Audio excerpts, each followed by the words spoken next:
Hello, everyone, and a very warm welcome to ChaiNet, the agentic commerce podcast exploring how brands are building in an AI world. My guest today trained as a screenwriter at FTII Pune, then spent nearly a decade in agencies writing ads for companies like Honda and McDonald's. He then started a performance creative shop in Gurgaon that has worked for over 100 Indian D2C brands. Shivam is the co-founder and CEO of the Teaser Company, the one he has built his entire business around is that your ads are failing not because of your audience, not because of your budget, and not even because of Meta. They're actually failing because the idea and the ad itself is broken. So today, that's exactly what we're going to discuss. We're going to discuss that why are your ads getting ignored. So let's welcome Shivam to ChaiNet. Hi, Hi, Shivam. hi, Rachit. What's up? It's going good. How are you? Doing very good as well, thank you. Amazing. So, Shivam, if you could, I try to do my justice in a small brief, but if you could give a brief introduction before we start. Absolutely. So I think I like the way you said performance creative shop because when Hmm. we founded the teaser company, there was no concept of performance creative. Creative Hmm. and media were always functioning, in silos, very disjointed, very broken. And that's why we decided to kind of, bring both of them under the same roof and work on the concept called content that converts. And thankfully enough, it's a hot narrative in the performance marketing world because of all the Right. privacy opt-outs and targeting not being as razor sharp as it used to be. I think performance creative, or how analytical and sharp you can be with your creatives and how impactful and high converting they can be, play a very, very crucial role all the more now. So yeah, I mean, it's been a great journey, and I've been an advertising enthusiast almost since childhood. So it was a no-brainer Wow. for me to jump into it straight away. As in India, they say, you first do engineering, then Then figure you out what think to do. what you have to do, yes. So yeah, I worked in advertising, figured out ki yaar, matlab, yeah, I was writing for some good brands, did some good work. But yeah, I mean, like the ability to measure the impact of your work wasn't something I was, the advertising system, the network agency system didn't allow us to kind of find out, didn't allow me to find out. And then that's how Hmm. we founded the teaser company and figured out that, hey, let's get creative and media under the same roof. So good journey so far. Worked with some great D2C brands, some of them being household names now, and always a very interesting D2C company or a brief excites me or, gets me out of bed. So yeah, still doing it all the same. Yeah. Amazing. Amazing. Yeah, I think with your kind of experience, of course, I'm sure, you only build so much because you are genuinely very passionate about this. So, Shivam, tell me something. Like, let's say you see a brand's ad, right? How long does it take for you to understand that it's not going to work? And how do you do that? That is it a good ad or a bad ad? How do you define that? Yeah, I mean, it's actually not that hard. I'll tell you why. Because the first 3 to 5 seconds of an ad are very important. So I'll tell you something very interesting. Previously, what used to happen was when TVCs were used to be the thing. Then the punch used to happen in the end because anyway, people would watch the ad for whatever 15-20 seconds there is. They have to stay glued to their screen. Switching channels wasn't as easy as it is now because the attention span is short and all that. But right now, that punch, that same hook has to come in the first 3 to 5 seconds because that is where you need to capture the the user's attention. That is one. If that is impactful, that is making me stop scrolling my screen. That's a win.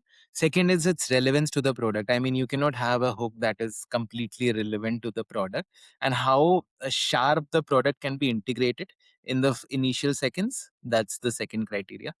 All in all, out of experience and out of watching so many ads, if these two things are clicking somewhere, I think it's a win in most more often than not. Yeah. And what is it in like out of these two? Like, what needs to click in the first 3 seconds? You said like the first 3 to 5 seconds are very important. So like, what is there in the so like for example for stories, everyone says that the first 3 seconds needs to be like something very unique, something very different, so that the hook needs to be very important. So in your case, like what in your experience, what do you think? Like, what do the first 3 seconds mean? So first 3 seconds, I mean, I tend to think more as a marketer now. So Hmm. certain frameworks, can definitely be used. For example, if you're using reverse psychology, you would Right. try to show, how consuming sugar can really damage your body and mind and everything, and Hmm. then get to the product, which is a sugar substitute. So, and that reverse psychology has to hit your mind in a way that, hey, I am consuming something that I might as well substitute now. So, I tend to think as a marketer, but for a consumer, I think, how relevant it can be to their lifestyle, to the change they are can for example, in this case, the change they can potentially bring into their life, how hard it can hit them. That Hmm. is what matters most, and drive an action, not just hit them and make them engage. Engagement is a vanity metric. That's what I'll always believe, having Right. doing ads That for something. actually, I've everyone like all the pros tell us that engagement is a vanity metric, but somehow ultimately the layman, or like not even the layman, right? Like even like brand founder, then everyone's dying after engagement these days, right? Like what, like how do we increase engagement? So if engagement is a vanity metric, then what should we how should we define a successful campaign? Or Yeah, I mean, click to landing page view ratio. I mean, hmm, that is a good metric to figure out. And then the conversion rate, like clicks to hmm, conversion ratio also. Because hmm, like I said, the second thing in a good ad is, how you look at ad relevancy. right, If you look at the other part of ad relevancy, it could be the coherence between how the tonality used in the ad versus how the landing page copy is written. Everything should hmm, sync up and sync up, seamlessly drive right. a conversion. That becomes very important. So yeah, I mean, engagement is not a vanity metric for a founder who's wanting to build a personal brand, let's say, for sure not. But when it comes to ads for consumer brands Correct. specifically, categorically, Right. yeah, it contains the It vanity metric. it Yeah. becomes important. Yeah, like I think yeah, that's fair. Ultimately, you're running ads to sell your product. So ultimately, yeah, you need to understand what's the conversion ratio. And usually what, like these days, whenever there's like an algorithm change, or there's the, let's say you're doing a new ad, mostly for a consumer brand, the first thing, if let's say if an ad is not working out, the first thing people suggest is that you're not targeting correctly, right? Yeah, that's the What first response. Yeah. Right. And what are your thoughts about it? Yeah, but see, that's the thing. I mean, like I said, the ability to target very well is very limited for a media buyer today. They have to Hmm. make the algorithm learn, the campaign Hmm. learn in a good direction. And how does that happen? That happens by seeding good content. Hmm. That's very obvious for the answer to be. But again, I mean, for a customer, they tend to not understand it. They were like, yeah, matlab, target sahi se karo and all that. So the Right. targeting needs to be good, but you have to understand how do we target these days. For example, if I'm a let's say football enthusiast, the a football reel that is trending, or maybe a football ad that is doing the that is popular in the football communities, will reach me anyhow.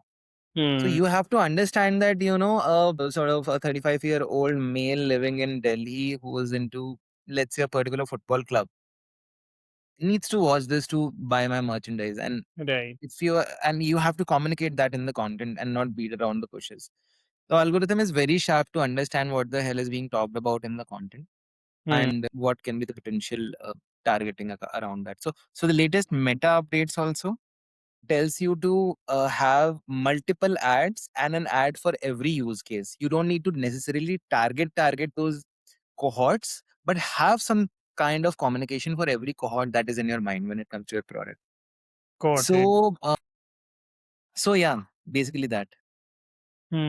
So you don't have to actually put those cohorts in targeting. If you have ads for those cohorts, then it works. Yeah, absolutely. Hmm.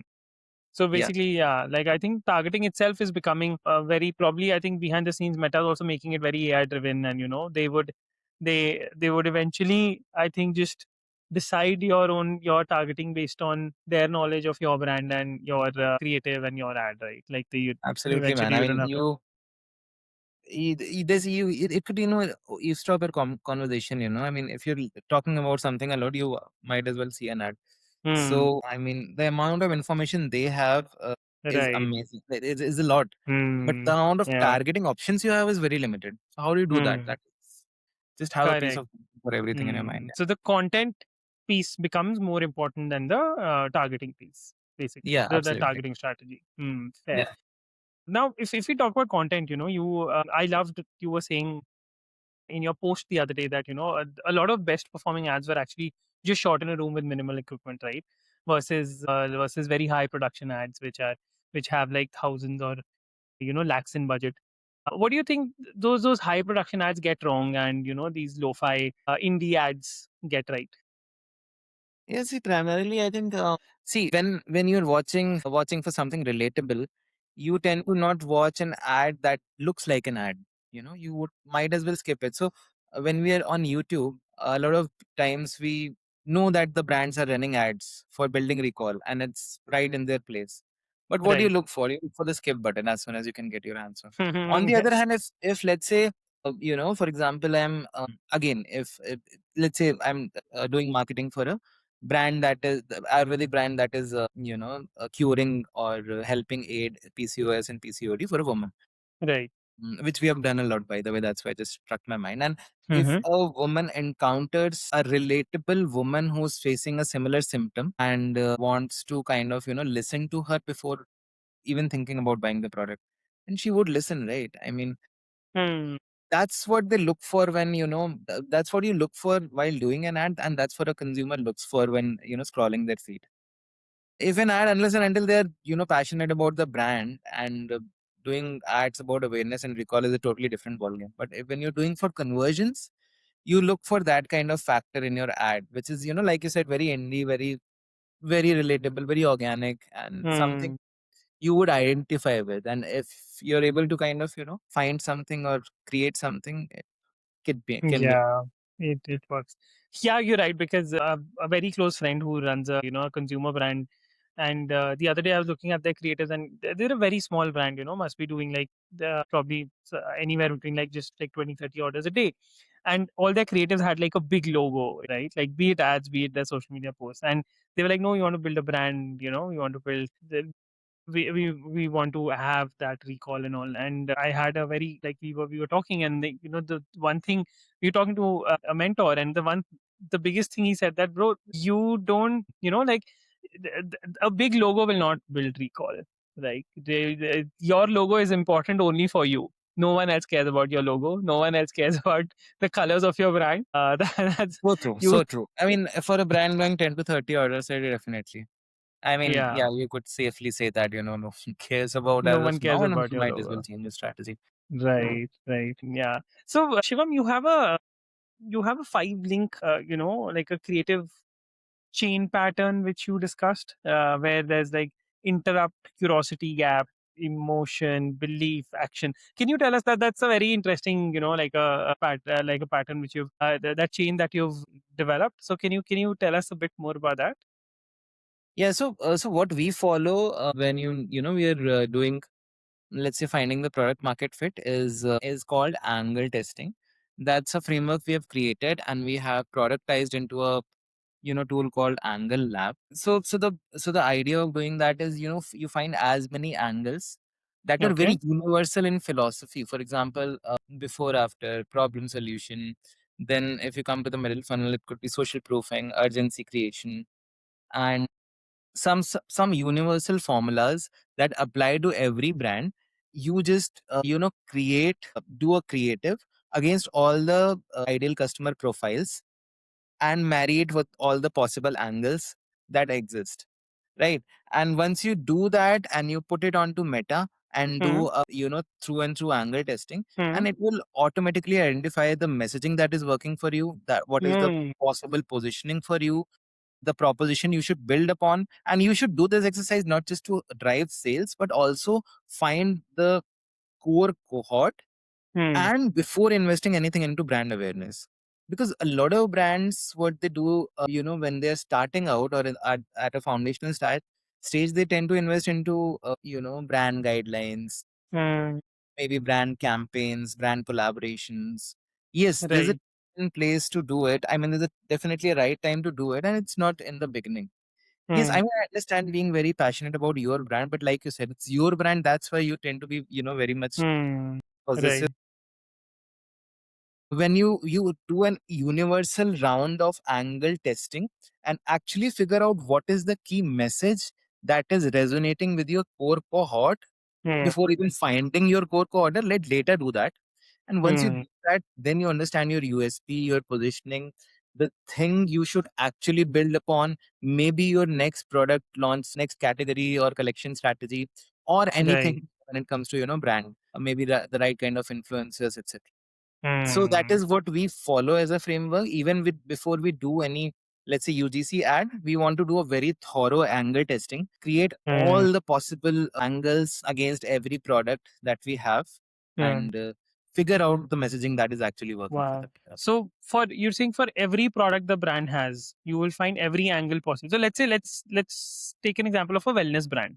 So let's say there's a wellness brand who's trying, nutraceuticals. These days nutraceuticals are everywhere, and they have like a let's say 2 3 products. So like how would you find different angles? Like nutraceuticals wouldn't it just be like a very default angle like you know men and women 35 to 45 years? Like wouldn't that just be one angle? Like, how do you find different angles in that?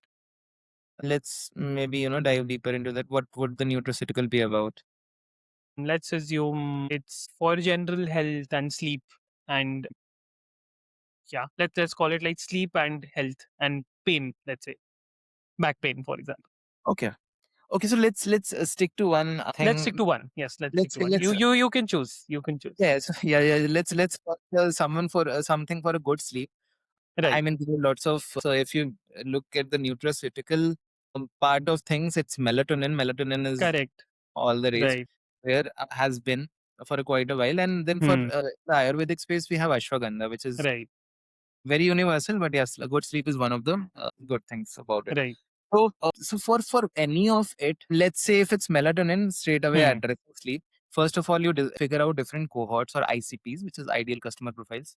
Ideal Hmm. customer profiles could be an office goer, could be maybe someone in their middle age, Right. trying to get hold of sleep. Hmm. Maybe they could be relatively young, who are missing out on sleep because of a hectic schedule, or just a very irregular haphazard routine. So Right. you figure out these cohorts, and then figure out the problem. For example, for the latter, which is a relatively young male or female, because of a very haphazard routine, you can talk on the along the lines of how partying last night is killing your Hmm. killing your entire week, and then why don't you have this, Hmm. for an office goer who's very busy in their lifestyle, maybe post 30, you can talk about having your routine in check is the most important thing, most important productivity hack, and Hmm. sleep comes at the top of it, so why don't you have it? For someone in the in the relatively later ages, it could be straight away addressing the fact that longevity is proportional to how much good sleep you get your Hmm. dose. So you have these key messages against these ICPs, and Right. then for these key messages also you can have 3 to 4 core points, problems identified. Hmm. Then put the angle formula up there, and put use social proofing, use urgency creation, Right. and all the other frameworks that exist in terms of angles to put out the solution, right? Hmm. And once you do that, you'll find your core ICP and your core angle. And once you find these two things, then you double down on that and maximize the sales before Hmm. going forward. Before going forward. Wow. Very, yeah, that's very well thought of a strategy rather than just, shooting in the dark. Like these are all the ICPs. Then you run those ads. So I think that's the first 21 days which you were talking about in one of your posts, right? Like the first 21 days you just figure out what works, what doesn't work, and then Yeah, double down. absolutely. That is the thing. That is the thing. Hmm. Before getting to a full funnel, so that's what we do differently as a Hmm. performance creative agency. Right. We tend to figure out what's actually your core messaging, Hmm. what is actually your core proposition if you're a zero to Right. one brand, before investing into performance marketing or any kind of campaign at all. That's Hmm. that's an exercise we do, Right. and like I said, it's been productized into a tool also called Angular. I can share the link, whenever. Lovely, lovely. Yes, yes, yes. For our viewers, we'll share the Shivam will share the link, and I'll share it in the comments on this video.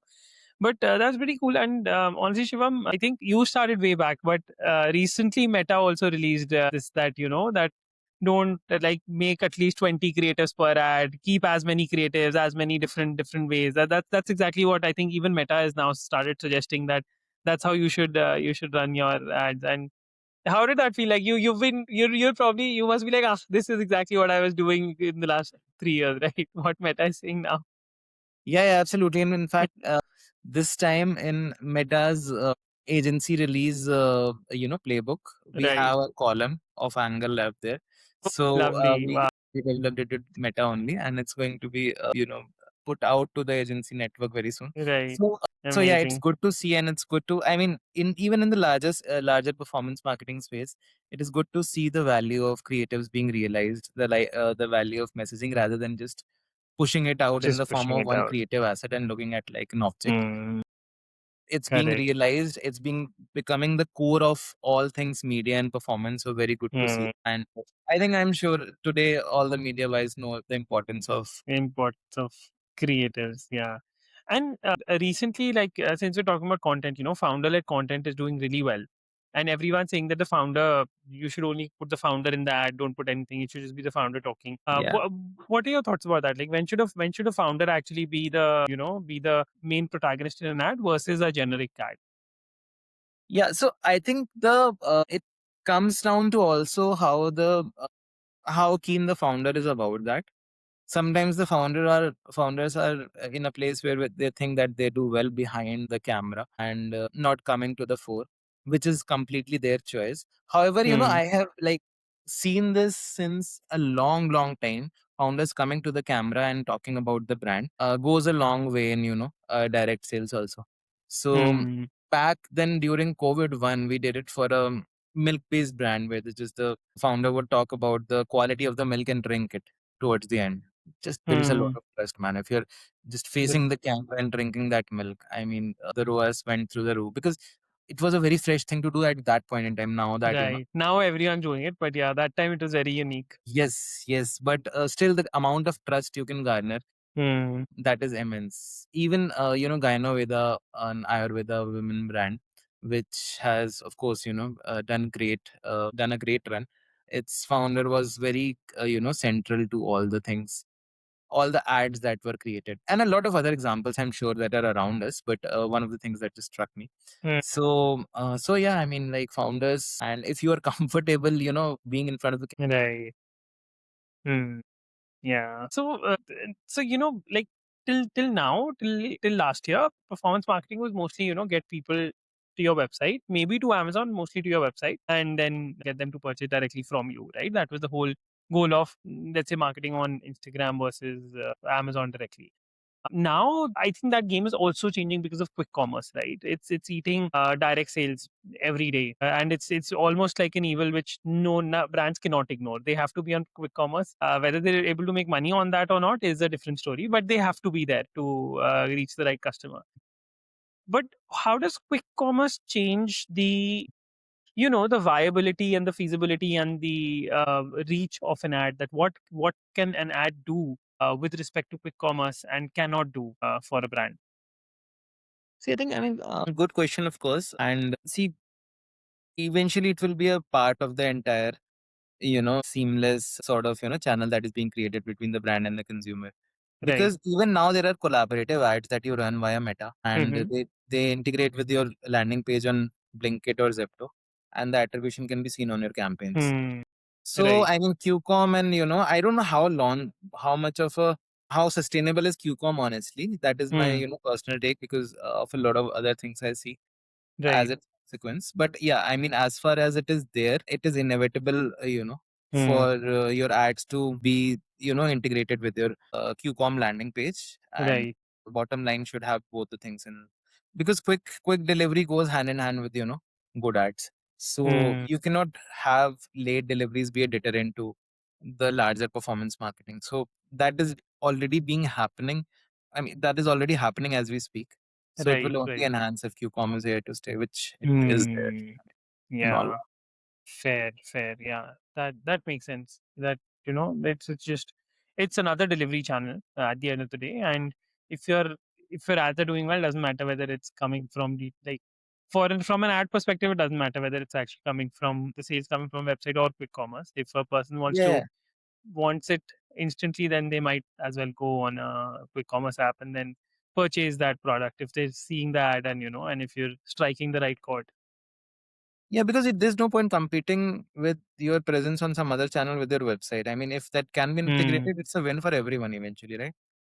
the Correct. brand as well as the sales channel. So Hmm. eventually, I mean, see, Page and everything, they came and they tried partnering with D2C brands and deliver on the Hmm. same day, but they cannot compete with a, QCom giant. So the best of Hmm. all worlds have to come together and, Right. You have to take advantage of all of the things available. yeah, yeah, yeah, Yeah. And fundamental. don't intercompete between two channels. Yes, yes, yes, absolutely, Hmm. absolutely. Yeah, that's good. That's solid advice. And that was 0 to 1. I think there's a lot more in the 0 to 1 space, because that's I think very very hard for founders, because they Yeah, don't yeah, have yeah. the That's the resources, they most don't have the testing phase. money, Yeah. right? Yeah, but even for 1 to 10, right? Of course, product quality is always important. But what are other factors? What you've seen, when which brands have been able to successfully scale from 1 to n versus not being able to successfully scale?